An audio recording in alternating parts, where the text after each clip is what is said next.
सारी प्रशंसा, सारी तारीफ अल्लाह के लिए, ईश्वर के लिए, जो मेरा, आपका, हम सब का पैदा करने वाला है, जो अकेला इस जगत का शासक, सम्राट और सृष्टिकर्ता है।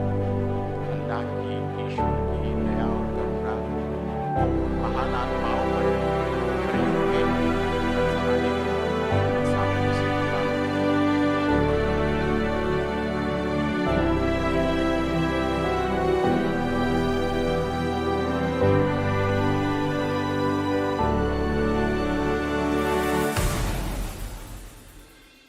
अभी हम लोग हमारी जो प्रिजाइडिंग स्पीच है, जनाब मैं गुजारिश करता हूँ जनाब शाहिद मेमन साहब से कि आप जो है प्रिजाइडिंग स्पीच पेश करें। बात करूंगा मैं, तो हाँ, और हिंदी में बात करना ठीक रहेगा, थोड़ा सा इंग्लिश कॉम्बिनेशन करके तो समझ में आएगी बात। सारी प्रशंसा, सारी तारीफ अल्लाह के लिए, ईश्वर के लिए, जो मेरा, आपका, हम सब का पैदा करने वाला है, और जो अकेला इस जगत का शासक, सम्राट और सृष्टिकर्ता है। अल्लाह की, ईश्वर की दया और करुणा हो उन महान आत्माओं पर जो हर युग में, हर ज़माने में इंसानों को सीधी राह दिखाने के लिए आते रहे।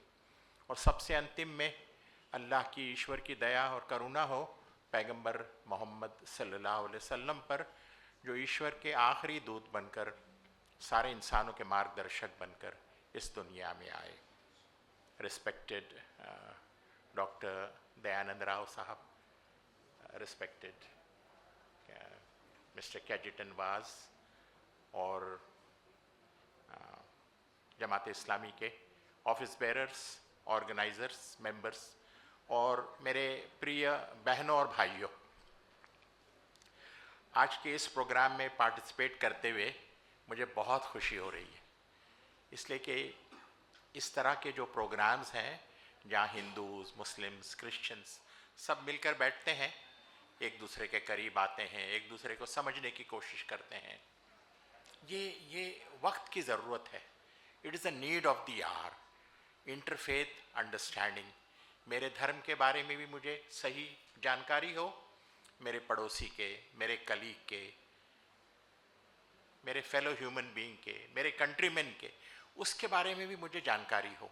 इससे एक दूसरे के लिए आदर, सम्मान, म्यूचुअल रिस्पेक्ट, टॉलरेंस डेवलप होगा। मिलजुल कर हम रहेंगे, हमारे दिल करीब आएंगे तो हमारे हाथ भी छुटेंगे। अपनी देश की प्रगति और उन्नति के लिए हम मिलकर काम करेंगे। हमारे दोनों गेस्ट स्पीकर्स ने उसी पर फोकस किया।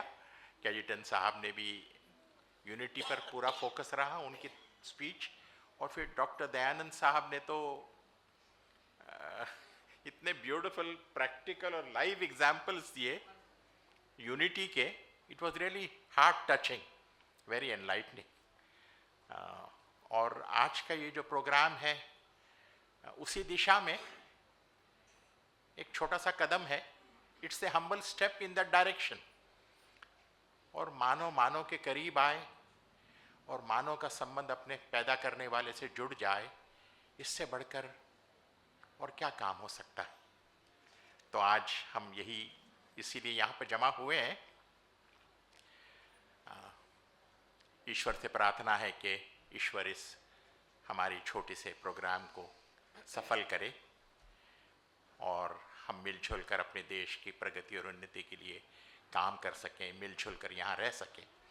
मुझसे कहा गया है कि पैगंबर का जीवन, उनका संघर्ष, उनका संदेश, उनकी शिक्षा, उसके बारे में कुछ झलकियाँ आपके सामने रखूं। इसीलिए इसी महीने में पैगंबर का जन्म हुआ।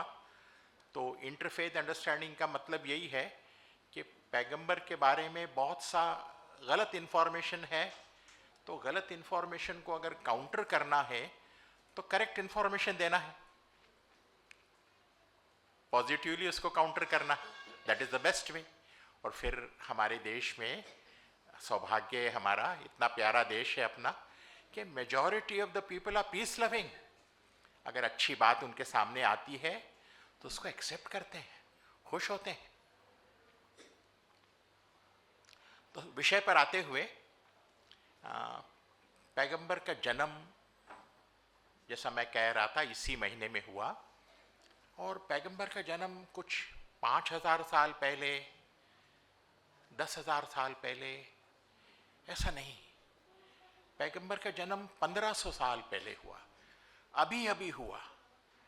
अभी अभी मैं इसलिए कह रहा हूं कि ये बहुत दूर का ज़माना नहीं है। 1500 साल पहले बहुत से देश आपस में करीब आ चुके थे। दो बड़े शक्तिशाली राज्य, very powerful empires, the Byzantine empire, the Persian empire, ये दुनिया में अपने राज को स्थापित कर चुके थे। लैंड और सी रूट्स ओपन हो गए थे। बहुत से लोग व्यापार के लिए धरती से भी और समुद्र के रास्ते से भी सफर करते थे। और फिर लिखने और पढ़ने वाले भी लोग मौजूद थे, बहुत ज्यादा नहीं थे लेकिन थे। ये वो जमाना था। दूसरी तरफ ये वो जमाना था जब चारों तरफ अंधकार था, धोखा, बेईमानी, लूटमार, जिसकी लाठी उसकी भैंस, मसल पावर, मनी पावर, है ना, नारी जाति पर अत्याचार। खासकर अरब में जहाँ पैगंबर पैदा हुए, बड़े बड़े पावरफुल ट्राइब्स थे, जो ट्राइबल लीडर्स थे और बड़े बड़े साहूकार थे और धर्माधिकारी थे, उनका गठजोड़ था। आज भी दुनिया में ये सब होता है। और एक तरह से इंसान गुलाम बना के रख दिए गए थे। अंधविश्वास, अंधश्रद्धा, सुपरस्टिशियस बिलीफ्स का एक जाल था जिसमें लोग फंसे हुए थे। ऐसे वातावरण में एक ऐसे प्रकाश की जरूरत थी, एक ऐसे रोशनी की जरूरत थी, एक ऐसे मार्गदर्शन की जरूरत थी जो इंसानों को, भटकती हुई इंसानियत को राह दिखाने वाला हो, जो सारी मानवता के लिए हो, जो यूनिवर्सल हो। एक ऐसा मार्गदर्शन जो इंसानों को इंसानों की गुलामी से मुक्त कराने वाला हो। ये मार्गदर्शन जिसकी मैं अभी बात कर रहा था, और ये संदेश पैगंबर मोहम्मद सल्लल्लाहु अलैहि वसल्लम के माध्यम से दुनिया तक पहुंचाया गया। ये कोई नया संदेश नहीं था। ये वही संदेश था जो हर युग में, हर जमाने में ईश्वर के भेजे हुए महापुरुष और मैसेंजर्स लेकर आते रहे। पैगंबर मोहम्मद तक ये मार्गदर्शन पवित्र कुरान के रूप में पहुंचाया गया। उनकी 23 साल के जीवन में रेवलेशन, ईश्वर वाणी के रूप में ये आया। 40 years, the revelation began when prophet was 40 years old, और 63 years तक जब वो पहुंचे, इस दुनिया से चले गए, उस रेवलेशन को कंप्लीट कर लिया गया, उसको लिख लिया गया, उसको कंपाइल कर लिया गया, उसको मेमोराइज कर लिया गया। और आज भी पवित्र कुरान अनचेंज्ड है, अनकरप्टेड है। इसी तरह पैगंबर का जीवन, पैगंबर का संदेश, उनका संघर्ष, उनकी शिक्षा, ये बड़े विस्तार के साथ डॉक्यूमेंटेड है, रिकॉर्डेड है। ये माइथोलॉजी नहीं है, ये हिस्ट्री है।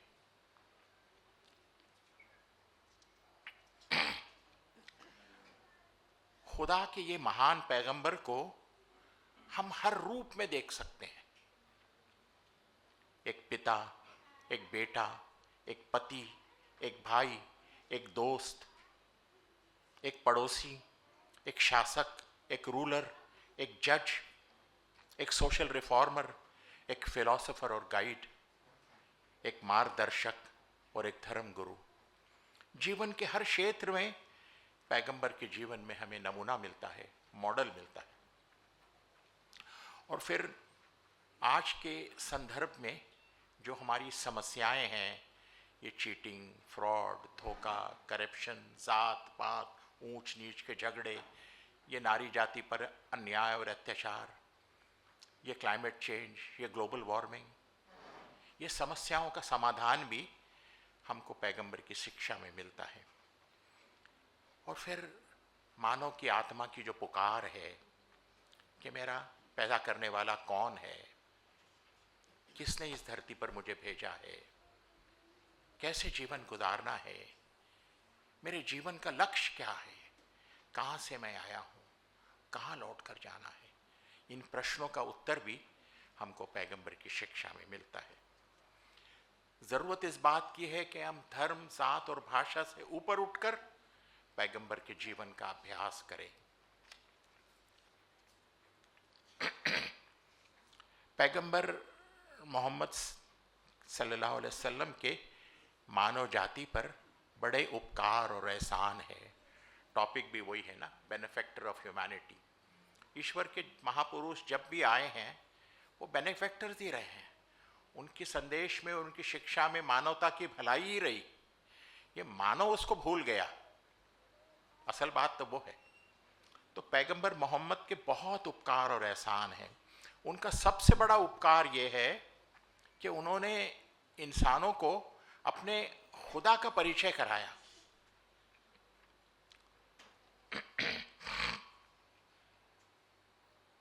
अपने पैदा करने वाले और पालनहार का परिचय कराया। और आज के संदर्भ में ये बहुत ज़रूरी है, इसलिए आज हमने खुदा को भी बांट लिया है।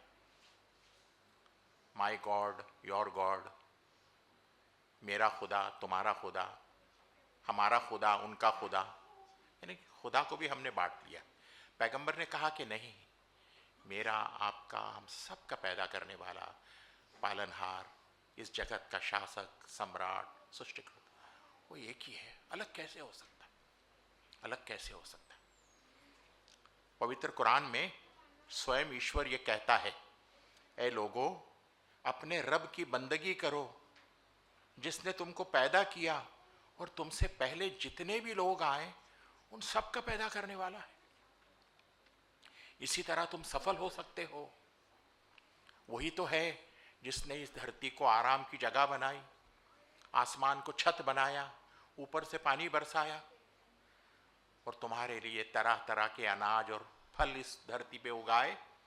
तुम ये सत्य को जानते हो तो फिर कैसे तुम अपने प्रभु को छोड़कर किसी और को खुदा बना लेते हो?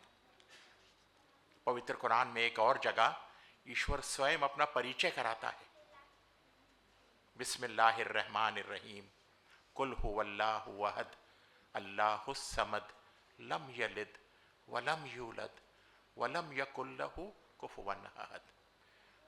शुरू करता हूँ मैं अल्लाह के नाम से जो अत्यंत दया करने वाला है, करुणा करने वाला है। कहो कि अल्लाह एक है, उसका कोई पार्टनर, उसका कोई भागीदार नहीं, सब उसके मोहताज हैं। All are dependent on him, वो किसी पर डिपेंडेंट नहीं। न उसकी कोई संतान है न वो किसी की संतान, और उसका इक्वल और उसका उस जैसा इस पूरे संसार में कोई नहीं। आप गॉड कहिए, ईश्वर कहिए, अल्लाह कहिए, वो तो एक है, वो अलग नहीं है। इसी तरह पैगंबर ने कहा कि जब ईश्वर एक है तो सारी मानवता भी एक है। हमारे पैदा करने वाला, पालनहार एक है तो हम अलग कैसे हैं? पवित्र कुरान में स्पष्ट रूप से स्वयं ईश्वर हमसे कहता है, ऐ लोगों, हमने तुम्हें एक मर्द और एक औरत के जोड़े से पैदा किया और तुम्हारे अलग अलग वर्ग और वंश बनाए ताकि तुम्हारा एक दूसरे से परिचय हो। निसंदेह ईश्वर की दृष्टि में वही व्यक्ति सबसे ज्यादा सम्मानित है जो अच्छे कर्म करने वाला है। रंग, रूप, जात, पात, ऊंच नीच, रेशियल सुपेरियरिटी का कोई सवाल ही पैदा नहीं होता। एक ही माता पिता के संतान है, एक ही मर्द और एक औरत के जोड़े से पैदा किया, और पेरेंट्स आर द सेम। पैगंबर मोहम्मद ने कहा, कोई काले को गोरे पर, कोई गोरे को काले पर उच्चता प्राप्त नहीं है, कोई अरब को नॉन अरब पर, कोई नॉन अरब को अरब पर बढ़तरी प्राप्त नहीं है। तुम सब आदम की संतान हो और आदम को ईश्वर ने मिट्टी से पैदा किया है।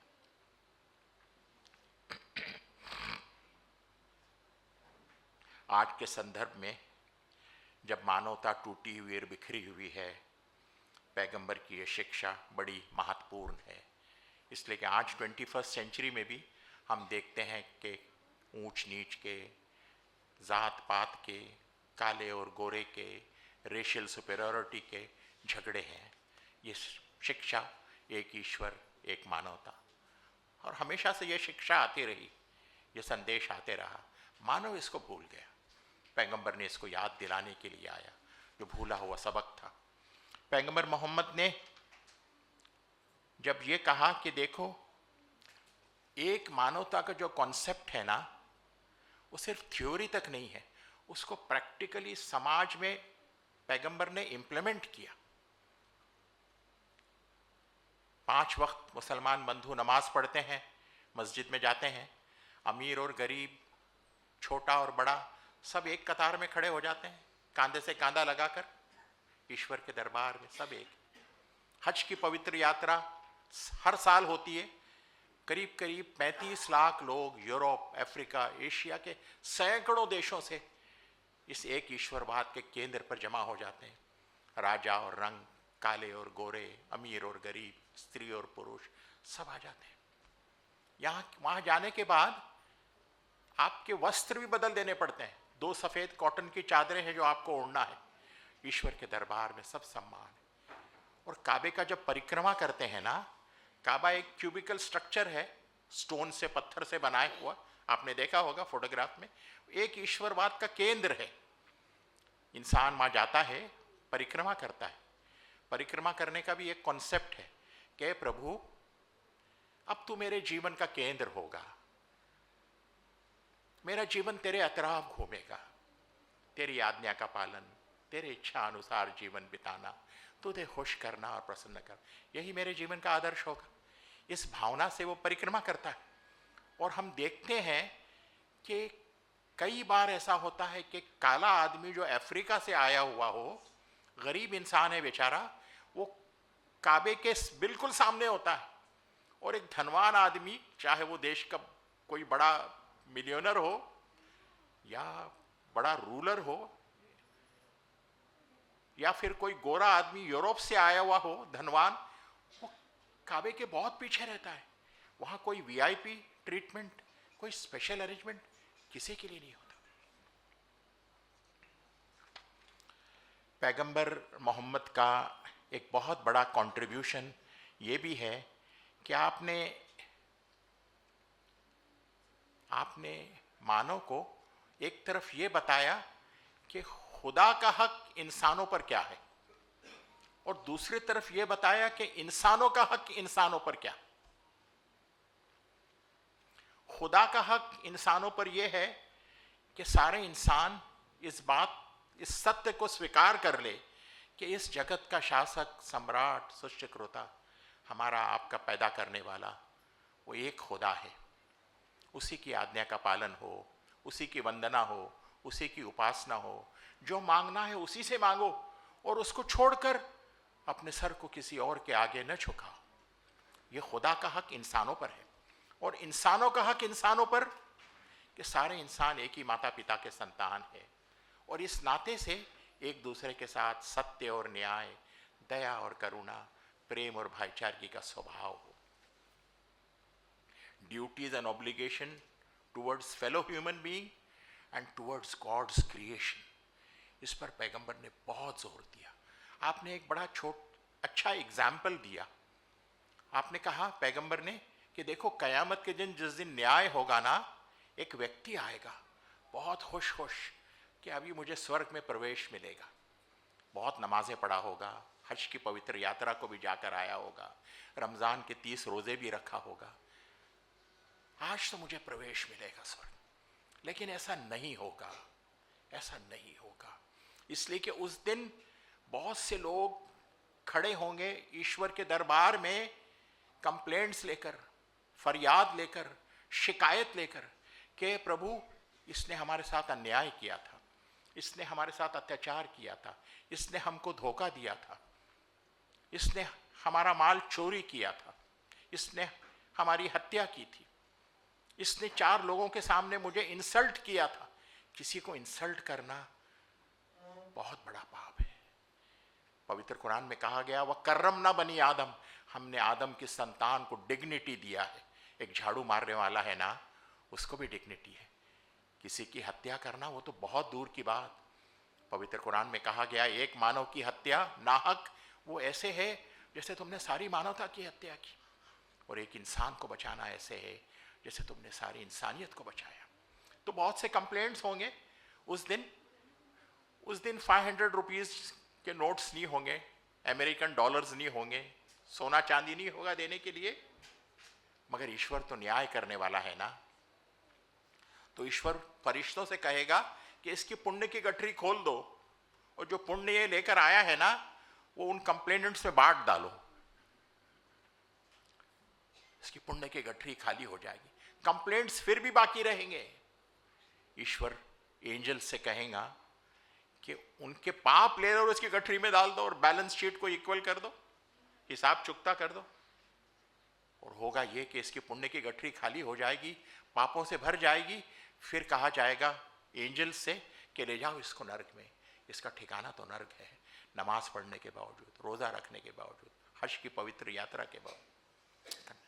तो ये उदाहरण से पैगंबर ने ये समझाया कि जो धर्म का सारांश है वो यही है कि तुम इस दुनिया में भले मानस बनकर जियो, ऐसे जियो कि तुम्हारा जीवन वरदान बने, ब्लेसिंग बने सारी मानवता के लिए, सारी सृष्टि के लिए।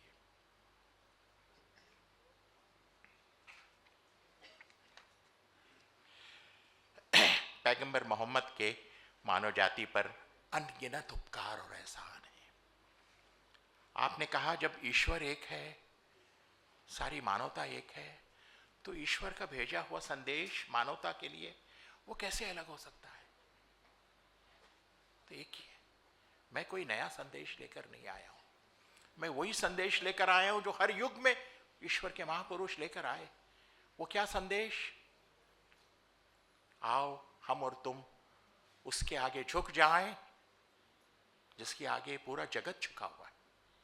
मैं भी उसके आगे समर्पित हूं, पैगंबर ने कहा आप भी उसके आगे समर्पित हो, उसकी आज्ञा का पालन करो।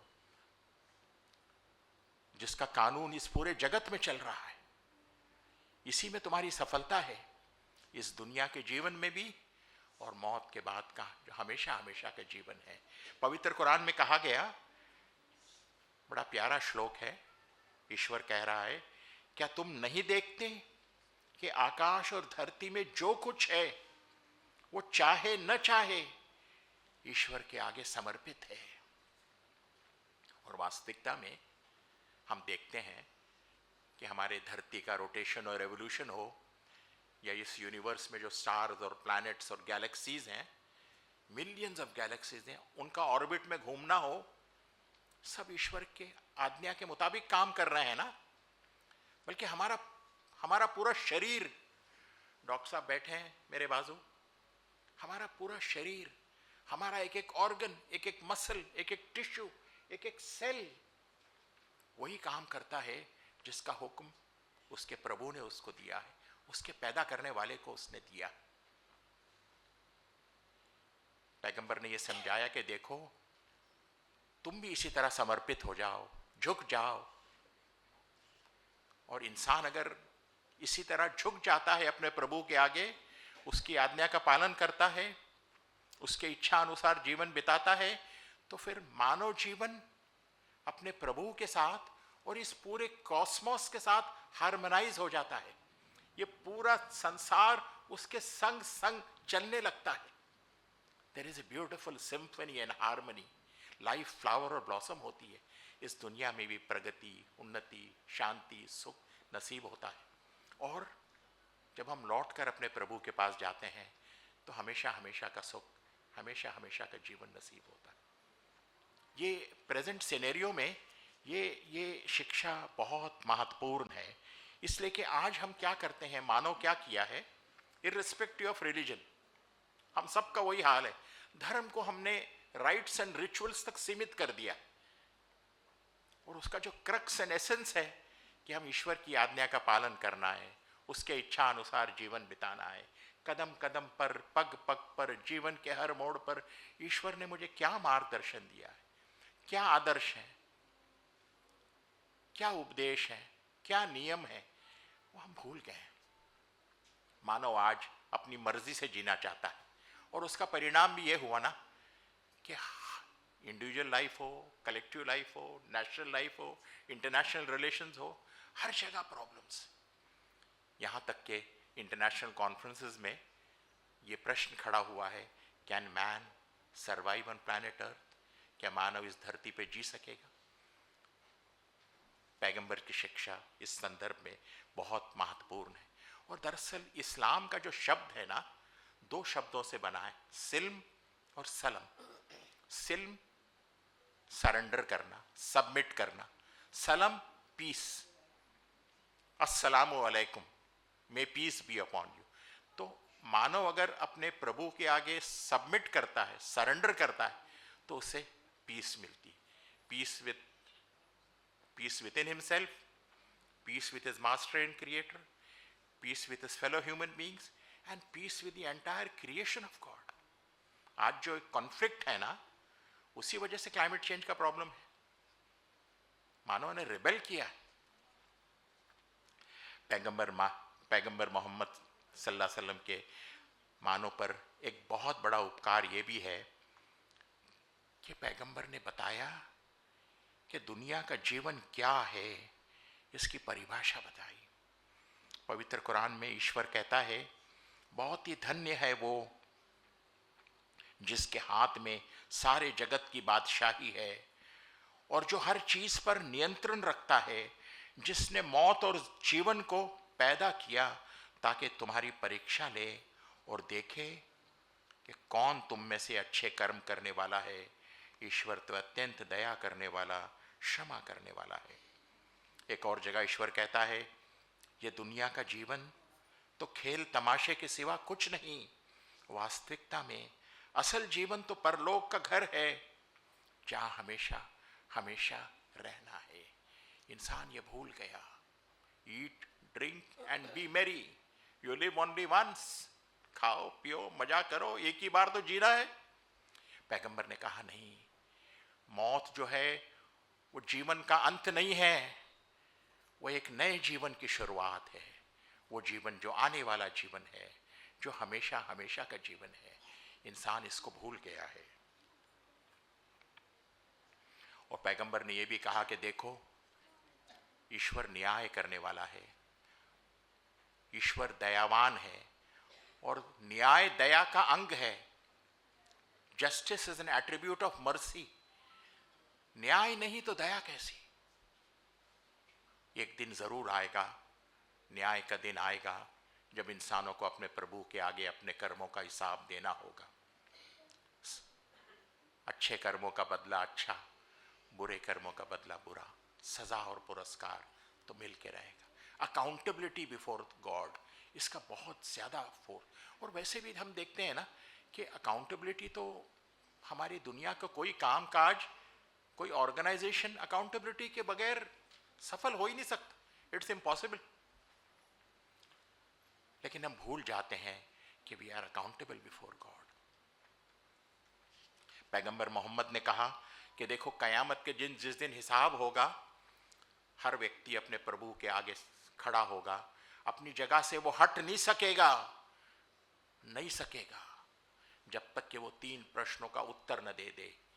एक ये कि ईश्वर ने उसे जीवन दिया था, उसने अच्छे कर्म किए या बुरे कर्म। दूसरा ये कि ईश्वर ने उसे बुद्धि और ज्ञान दिया था, उसका सदुपयोग किया या दुरुपयोग किया। और तीसरा ये कि उसने धन कहां से कमाया और कहां खर्च किया। धन कमाना भी पवित्र और स्वच्छ तरीके से हो, खर्च भी ऐसे हो गरीबों का हक दिया जाए। आज बहुत सी समस्याओं का समाधान इस कल्पना में है क्या कि मुझे लौटना है मेरे प्रभु के पास। यहां तो money power, political power, muscle power, बड़े से बड़े क्राइम और घोटाले करते हैं, एस्केप हो जाते हैं ना। अकाउंटेबिलिटी होगी जब इंसान एक छोटे से माइक्रोचिप में करोड़ों करोड़ों करोड़ों इंसानों का डेटा जमा कर सकता है, तो हमारे प्रभु के पास हमारा रिकॉर्ड नहीं होगा? कुरान में कहा गया फय्यामन मिस्काला ज़र्रतिन खैरन यरा वय्यामन मिस्काला ज़र्रतिन शर्रन। वो दिन तो वो दिन होगा जब इंसान अपने आंखों से छोटे से छोटा पुण्य का काम भी किया है ना, उसके सामने लाया जाएगा। छोटे से छोटा बुराई भी की है ना, तो वो भी सामने आएगी। आज साउंड वेव्स, फोटोजेनिक वेव्स हमको बताते हैं, ये लंबा सब्जेक्ट है कि यूनिवर्स में सब चीज़ प्रिजर्व्ड है। इंसान इसको ला सकता है तो खुदा नहीं लाएगा? अकाउंटेबिलिटी होगी। मुझे याद आ रहा है, हमारे कर्नाटक के एक संत थे कनकदास, बहुत बड़े संत थे। उन्होंने एक बार अपने शिष्य को, कनकदास शिष्य थे, छोटे थे, उनके गुरु ने कनकदास के सब बच्चों को एक एक प्लांटेन दिया, बनाना, कि जाओ इसको खा कर आओ, ऐसी जगह पर खा कर आओ जहां कोई नहीं देखता। कोई पलंग के नीचे छुप के खा रहा है, कोई दरवाजा बंद करके खा रहा है, कोई झाड़ के नीचे बैठकर खा रहा है। सब खाकर आ गए। कनकदास वापस लेकर आ गए कि गुरुजी, मुझे ऐसी कोई जगह नहीं मिली जहां कोई नहीं देख रहा है। इसलिए कि प्रभु तो सब देख रहा है ना, अंडर द टेबल हो या ओवर द टेबल हो तो देख रहा है। हमारे यहाँ एक बात लंबी हो रही है डॉक्टर रफीक पारनेर के बड़े अच्छे कुरान प्रवचन मराठी में देते हैं, तो बहुत से डॉक्टर्स आ गए थे, वो भी डॉक्टर हैं, मेरे बेटे भी डॉक्टर हैं, तो डॉक्टर साहब मेरे बाजू बैठे हैं। उन्होंने कहा कि सब डॉक्टर्स ऐसे नहीं होते, अच्छे डॉक्टर्स हर जगह है। उन्होंने कहा कि देखिए, सिजेरियन ऑपरेशन आजकल बहुत हो रहे हैं, अभी बीच में पेपर में भी आया है ना कि इस तरह की चीज़ें कॉमन है। तो डॉक्टर अपने सिविल अपने हॉस्पिटल में कैमरा लगाता है ताकि क्या हो रहा है वो सब देखा जाए, लेकिन सिजेरियन करते वक्त ये भूल जाता है कि एक और कैमरा चल रहा है, मेरे प्रभु का कैमरा। नॉर्मल डिलीवरी हो तो करना चाहिए ना, सिजेरियन को तो अवॉइड करना चाहिए, लेकिन आजकल ये सारी चीज़ें हर प्रोफेशन में ही हो गया है, और हर प्रोफेशन में अच्छे लोग भी हैं, बुरे लोग भी। तो अकाउंटेबिलिटी बहुत ज़रूरी, ये नहीं तो फिर कुछ भी नहीं। बात लंबी हो रही है, कुछ मॉरल वैल्यूज की झलकियां मैं देना चाहता हूं। मॉरल वैल्यूज तो हर धर्म में है, the common good is there everywhere, लेकिन पवित्र कुरान में और पैगंबर की शिक्षा में मॉरल वैल्यूज बहुत स्पेसिफिकली डिफाइन किए गए, कैटेगोरिकली उस पर स्ट्रेस दिया गया है, फोकस दिया गया है। पैगंबर मोहम्मद ने कहा, धरती वालों पे दया करो, आसमान वाला तुम पर दया करेगा। पैगंबर ने कहा, ये सारी सृष्टि ईश्वर का परिवार है, जो इससे प्रेम करेगा ईश्वर उससे प्रेम करेगा। सृष्टि में सब आ गया ना, पशु पक्षी, प्लांट्स, वेजिटेशन, रिवर्स, माउंटेन्स। आज हमने इसको डिस्ट्रॉय किया है, मिलियंस ऑफ स्पीसीज को डिस्ट्रॉय किया है, और हम देख रहे हैं क्लाइमेट चेंज का परिणाम क्या हो रहा है, रोज सोशल मीडिया पर बातें आ। पैगंबर मोहम्मद ने कहा कि देखो, वो व्यक्ति मुसलमान नहीं हो सकता जिसका पड़ोसी भूखा हो और वो पेट भर के खाता हो। पड़ोसी कोई भी धर्म का हो सकता है।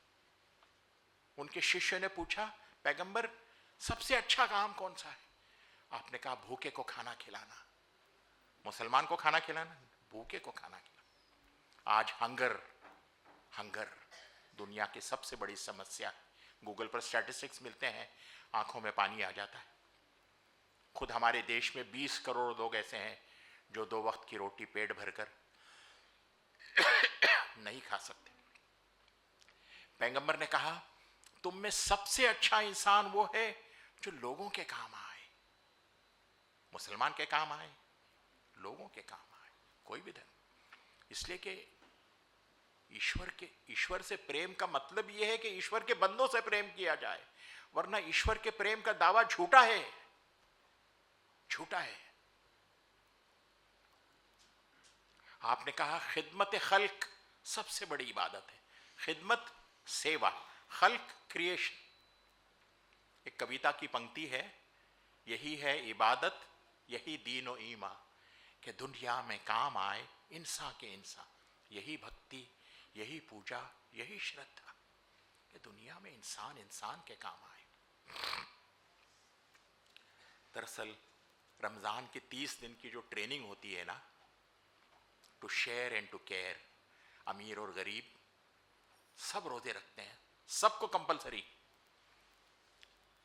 एक अमीर आदमी 14-15 घंटे 30 दिन तक कंटिन्यूसली रोजा रखेगा, भूखा प्यासा रहेगा ना, भूख क्या है, pangs of hunger, he will be sensitized to the needs of the poor and the drowned out.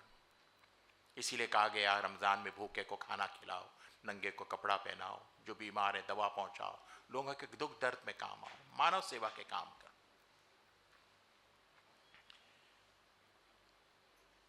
Ramzan में ज़कात निकालते हैं, मुझे कैलकुलेट करना पड़ता है कि मेरा बैंक बैलेंस कितना है, मेरे पत्नी की ज्वेलरी कितनी है, मेरे पास कैश कितना है, दुकान में मेरा पेड अप स्टॉक कितना है, उसका 2.5% मेरे पास जो एक्यूमुलेटेड वेल्थ है, गरीबों के लिए ज़कात नहीं है, धनवान लोगों के लिए 2.5% कंपलसरी देना।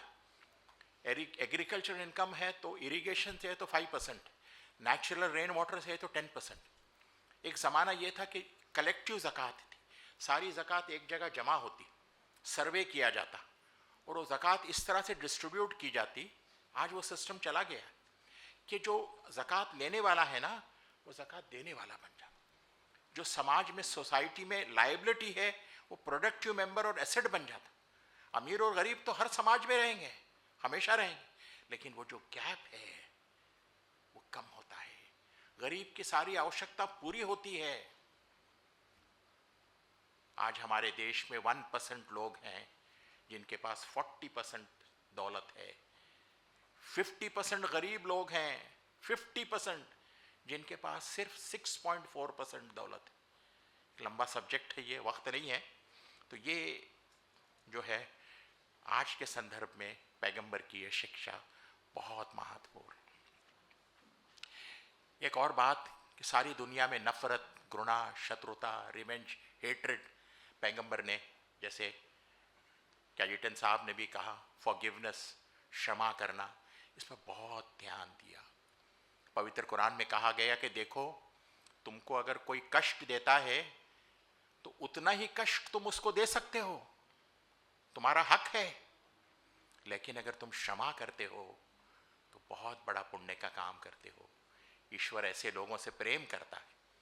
एक और जगह पवित्र कुरान में कहा गया कि बुराई और अच्छाई एक जैसी नहीं हो सकती, तुम बुराई का जवाब अच्छाई से दो, और ऐसी अच्छाई कि तुम देखोगे कि जो तुम्हारा दुश्मन है ना, वो भी दोस्त बन जाएगा। लेकिन ये काम तो वही लोग कर सकते हैं जिनके पास पेशेंस है, टॉलरेंस है, और जो ये करते हैं वो भाग्यवान हैं, ईश्वर उनसे प्रेम करता है। पैगंबर मोहम्मद ने कहा, लोगों को क्षमा करो, क्षमा करो। क्या तुम नहीं चाहते कि ईश्वर तुमको क्षमा करे?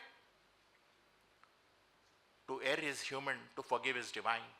हम कितने पाप करते हैं, अगर ईश्वर हमको क्षमा नहीं करे तो? पैगंबर ने कहा, लोगों को क्षमा करो।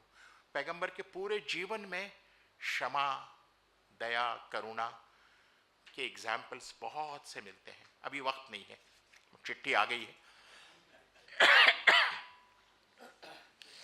नारी जाति के बारे में बहुत चर्चा है ना आज, मैं थोड़ा सा टच कर देता हूँ कि इतिहास में हर देश में पुराने ज़मानों में नारी पर जुल्म हुआ है, ये मानना पड़ेगा, और आज भी जुल्म होता है, एक्सप्लॉयटेशन है, क्राइम रेट है, रेप्स है, मोलेस्टेशंस हैं, नहीं ये हम देख रहे हैं, आज भी इसका चर्चा है।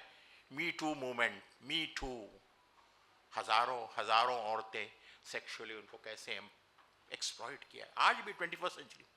पैगंबर जब दुनिया में आए तो नन्ही सी बच्ची पैदा होते ही, बेटी पैदा नहीं होना चाहिए, फीमेल फिटिसाइड।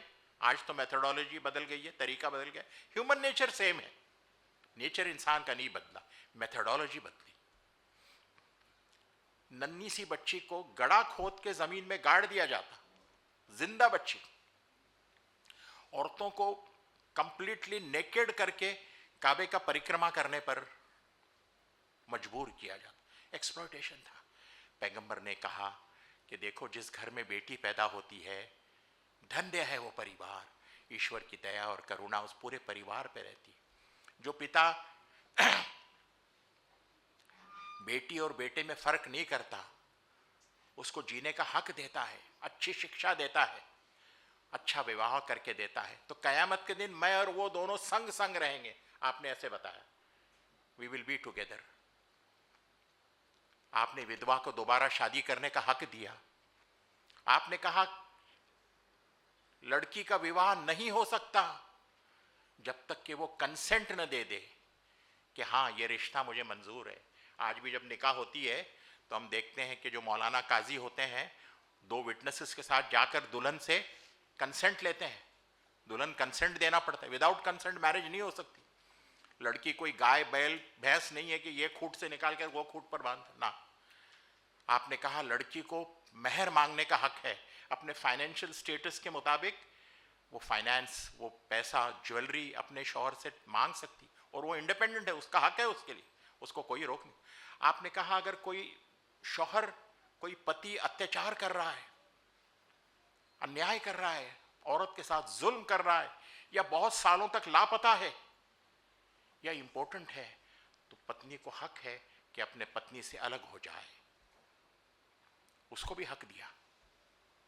आपने 6th सेंचुरी में, जब कोई इमेजिन भी नहीं कर सकता था, राइट ऑफ इनहेरिटेंस दिया कि जायदाद में, संपत्ति में अपने सगे संबंधियों के लड़की को हक दिया। ये बहुत लंबा टॉपिक है, अब मैं इस पे नहीं जा सकता। चलिए चलिए चलिए, thank you very much, God bless you. बस खाली टच करते हुए, दुनिया में आज हम देखते हैं कि जो रूलर्स हैं, एम्परर्स हैं, बड़े बड़े पॉलिटिशियंस हैं, बहुत लग्जरियस लाइफ जीते हैं, लेकिन पैगंबर की जो एक्सेप्शंस हैं, गुड एंड बैड हर जगह हैं, इन जनरल बात कर रहा हूं।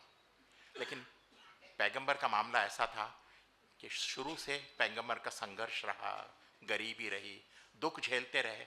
आखिर जमाने में पैगंबर पूरे अरब के शासक और रूलर बने। खुशहाली थी, सोना चांदी हर जगह था, लेकिन पैगंबर के घर में 2-2, 3-3 दिन चूल्हा नहीं जलता, खाना नहीं पकता, खजूर खा लेते, पानी पी लेते। पैगंबर जिस बिस्तर पर सोते वो खजूर की चटाई से बना हुआ। जब सुबह उठते तो पीठ पर उनके निशान पड़ जाते। पैगंबर अपनी पत्नी के कामों में हाथ बिठाते, घर की झाड़ू लगाते, अपने फटे कपड़े उसको सी देते।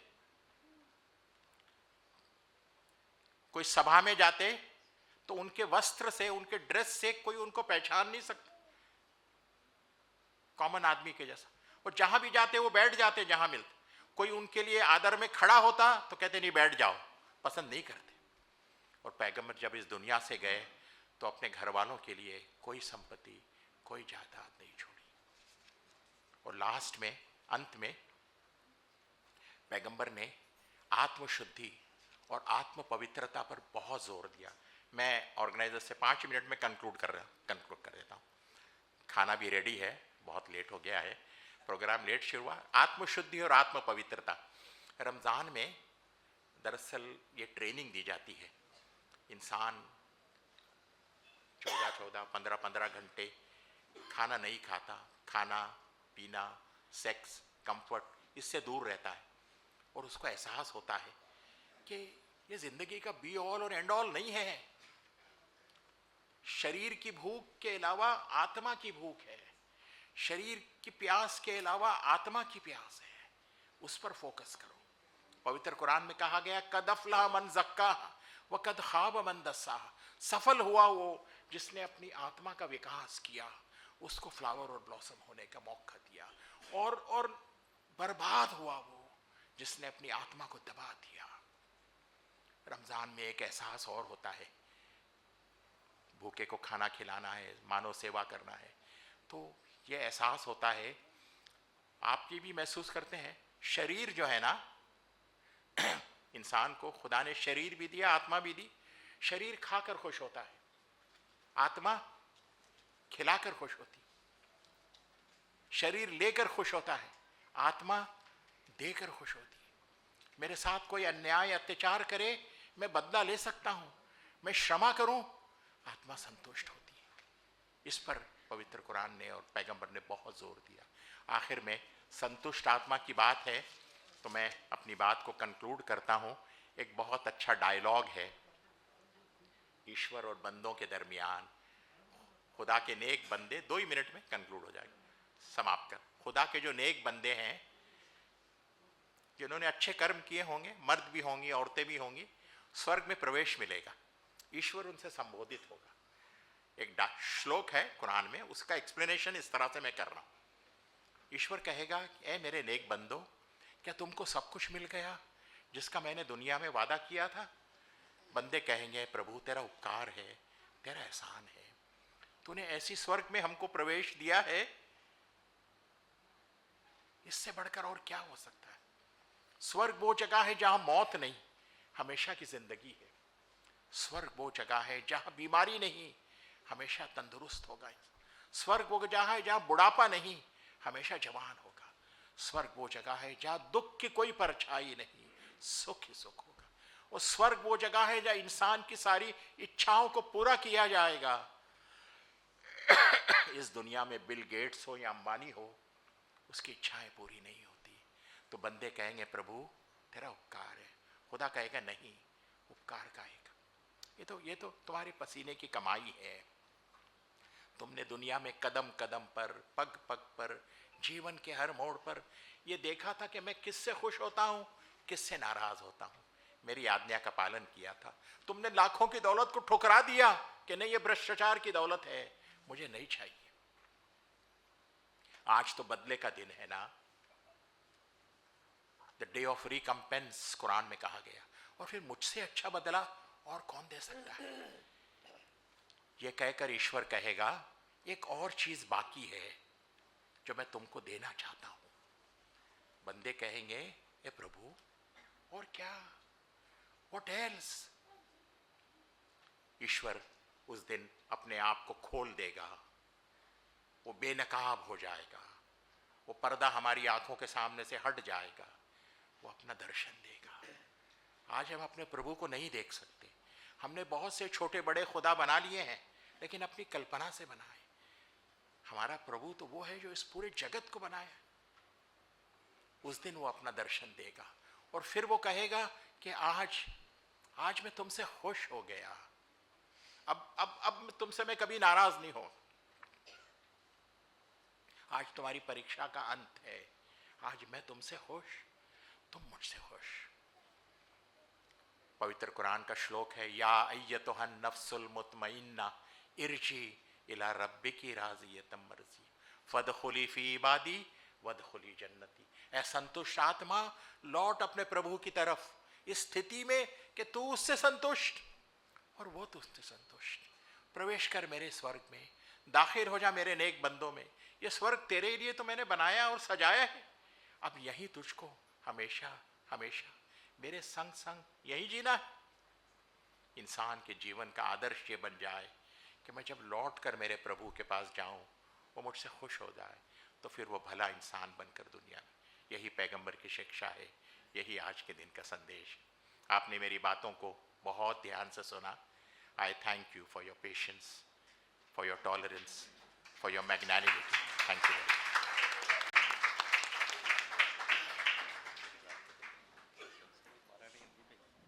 Thank you very much sir. हम लोग अभी प्रोग्राम को कंक्लूड कर लेते हैं, टाइम भी हो रहा है।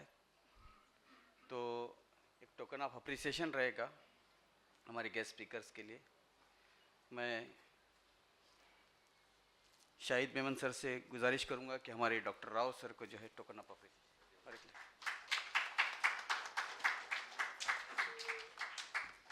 और जनाब समीला बेलवाड़ी साहब से गुजारिश करूंगा कि हमारे डॉक्टर मिस्टर कजेटनवास सर को जो है टोकन ऑफ अप्रिसिएशन दें।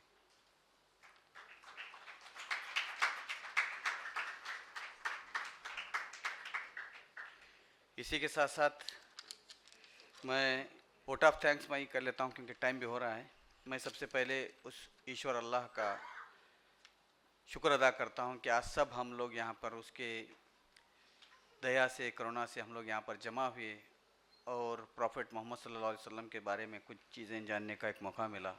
उसके साथ साथ मैं हमारे गेस्ट स्पीकर्स का भी शुक्रगुजार हूँ, उनको भी धन्यवाद कहता हूँ कि उन्होंने अपने बिज़ी शेड्यूल में से हमारे लिए टाइम निकाला और आपके वैल्यूबल वर्ड्स का हमको नवाजा। ख़ास तौर पर कजेटन सर हैं, दयानंद राव सर हैं, शाहिद मेमन सर हैं, इन सब का मैं धन्यवाद करता हूँ। उसके साथ साथ हमारे जो गेस्ट आए यहाँ पर, सारे गेस्ट, मैं नाम लेते रहूँगा तो बहुत सारे हो जाएंगे, मैं सबका धन्यवाद करता हूँ। उसके साथ साथ जो मीडिया टीम है बिचौलियम के, ख़ास तौर पर जनाब अब्बास रिश्ते साहब, उनका मैं थैंक यू कहता हूँ।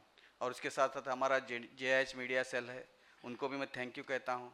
और ये जो हॉल है, हॉल के ओनर जनाब शेट्टी साहब हैं, इनको भी मैं थैंक यू कहता हूँ।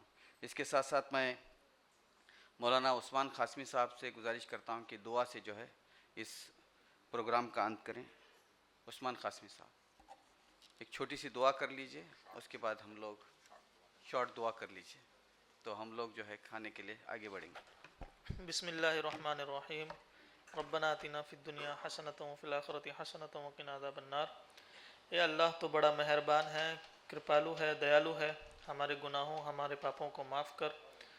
सारे इंसान जो दुनिया में बसते हैं सब तेरे ही बंदे हैं। जहाँ कहीं भी लोग परेशान हैं उनकी परेशानियों को दूर कर। जहाँ कहीं पर लोगों पर अत्याचार हो रहा है उनको दूर कर। जिनके साथ अन्याय हो रहा है उन पर अपनी कृपा कर, उनसे अन्याय को दूर कर। हमारे मुल्क हिंदुस्तान को बुरी नज़र से बचा। ए ईश्वर, हमारा मुल्क हिंदुस्तान की रक्षा कर, गोवा की रक्षा कर, बिचौलियम के लोगों की रक्षा कर। हमारे देश और समाज में नफ़रत का अंत कर दे और मोहब्बत, प्यार, पीस को आम कर दे, बढ़ावा दे और हमारी दुआ को कबूल फरमा। सुब्हान रब्बिक रब्बिल इज़्ज़ति अम्मा यसिफून व सलामुन अलल मुरसलीन वल्हम्दुलिल्लाहि रब्बिल आलमीन।